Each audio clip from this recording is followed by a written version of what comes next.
Hello' বন্ধু বান্ধৱীসকল, আপোনালোক কেনে আছে? আশা কৰোঁ মই আপোনালোক ঠিকে আছে। ময়ো ভালে আছোঁ বাৰু। আজি এটা নতুন থলুৱা অসমীয়া ৰেচিপি আপোনালোকৰ মাজলৈ লৈ আনিছোঁ। প্ৰথম পৰা শেষলৈ ভিডিঅ'টো চাব। যদি ভাল পায় লাইক কমেণ্ট কৰিব। বলক তেন্তে দেৰি নকৰি ভিডিঅ'টো আৰম্ভ কৰোঁ।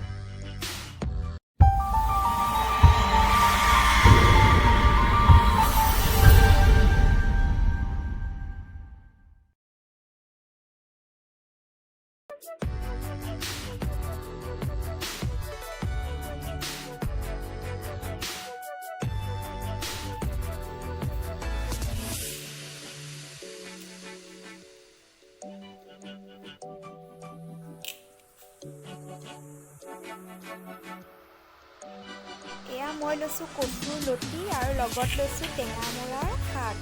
এনেও টেঙামৰাৰ লগত কচু খাই ভালেই লাগে। আৰু বিশেষকৈ কি হয়, টেঙাটোৱে কচুৰ যিটো কাটি দিয়ে আচলতে খজুৱাৰ ভাগটো। এয়া মই কেৰাহী এখনত অলপমান পানী দি কচুখিনি সিজাই লৈছোঁ।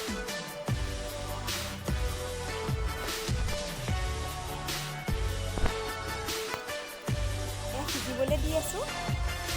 এনেও কচুৰ লতি খাই জ্বলা, কিছুমানে আচলতে জ্বলা দিও খায়, কিছুমানে টেঙা দিও খায়। মই অলপমান সময়ৰ কাৰণে সেয়া ঢাকি ৰাখিছোঁ সোনকালে সিজিবৰ বাবে।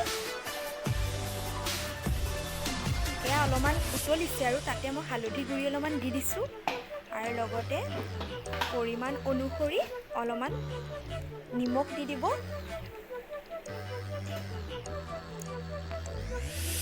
এয়া মই কাটি ৰাখিছিলোঁ টেঙা শাকখিনি কাটি ৰাখিছিলোঁ। এতিয়া ইয়াতে মই দি দিম।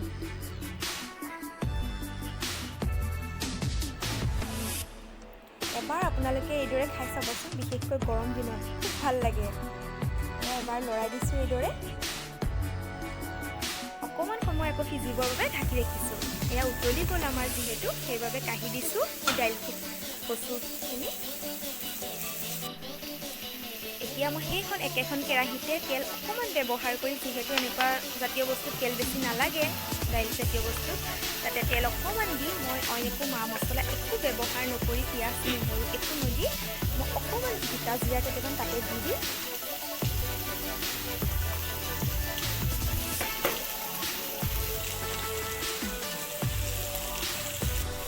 তাত সৰু মাছ কেইটামান আছিলে, ভাবিলোঁ তাতে দি দিওঁ। এনেও মাছ দিলে সোৱাদটো আৰু বেলেগ এটা হৈ যায় আচলতে। সৰু মাছৰ লগত এনেও টেঙা খাই ভালেই লাগে, সেইবাবে মই মাছকেইটাও সেই তেলতে দি দিলোঁ।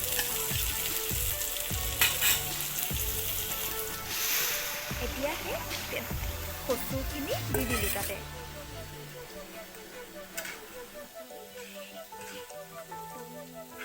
এয়া আমাৰ উতল আহিয়ে গৈছে প্ৰায়।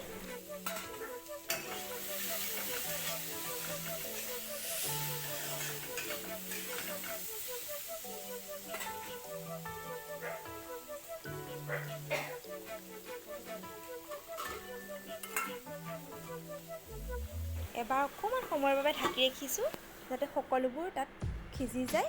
এয়া আমাৰ কচুখিনি ৰেডি হৈ গ'ল। আপোনালোকে এবাৰ এইদৰে টেঙা দি খাই চাবচোন, খুব ভাল লাগে খাই। কচু যিসকলে ভাল পায় খাই, সেইসকলেও খুব ভাল পাব। আজিলৈ তেন্তে থেংক ইউ।